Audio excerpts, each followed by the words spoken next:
বহিৰাজ্যত কৰ্মসংস্থাপন বিচাৰি যোৱা ধেমাজি জিলাৰ চিচিবৰ গাঁও ৰাজচক্ৰৰ অধীনৰ ৩ নং বেতনিপাম গাঁৱৰ এজন লোক বিগত ২ অক্টোবৰৰ পৰা সন্ধানহীন হৈ থকাৰ ঘটনাই সমগ্ৰ অঞ্চলটোতে উৎকণ্ঠাৰ সৃষ্টি কৰিছে।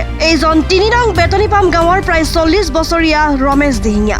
পৰিয়ালৰ লোকে জানিবলৈ দিয়া অনুসৰি দৰিদ্ৰ পৰিয়ালৰ লোকজনে কৰ্মসংস্থাপনৰ অভাৱত দীৰ্ঘদিনৰ পৰা বহিৰাজ্যত কাম কৰি আহিছে। এইবাৰ ঘৰলৈ অহাৰ পিছত বিগত ৩০ ছেপ্টেম্বৰত ৰমেশে কাম বিচাৰি ডিব্ৰুগড়ৰ পৰা বিবেক এক্সপ্ৰেছেৰে কন্যাকুমাৰীলৈ বুলি যায়। কিন্তু হঠাতে ২ অক্টোবৰৰ দিনা ৰমেশে ফোনযোগে পৰিয়ালক জনায় যে তেওঁক ৪জন লোকে খেদি গৈছে আৰু হাবিৰ ফালে দৌৰিছে। তাৰ পিছৰ পৰা কোনো সন্ধান পোৱা নাই লোকজনৰ। আনহাতে উক্ত দিনাই অন্য এটা ফোনৰ পৰা নিজকে অটো চালক বুলি পৰিচয় দিয়া এজন লোকে ৰমেশক আঘাতপ্ৰাপ্ত অৱস্থাত উদ্ধাৰ কৰা বুলি জনায় যদিও তাৰ পিছৰ পৰা সেইটো ফোনো বন্ধ হৈ পৰে। সেই সন্দৰ্ভত ৰমেশৰ পত্নীয়ে চিলাপথাৰৰ ৰেলৱে আৰক্ষী আৰু চিলাপথাৰ আৰক্ষী থানাত জনায় যদিও আজিলৈকে কোনো সংহত উলিয়াব পৰা নাই নিৰুদ্দিষ্ট ৰমেশৰ।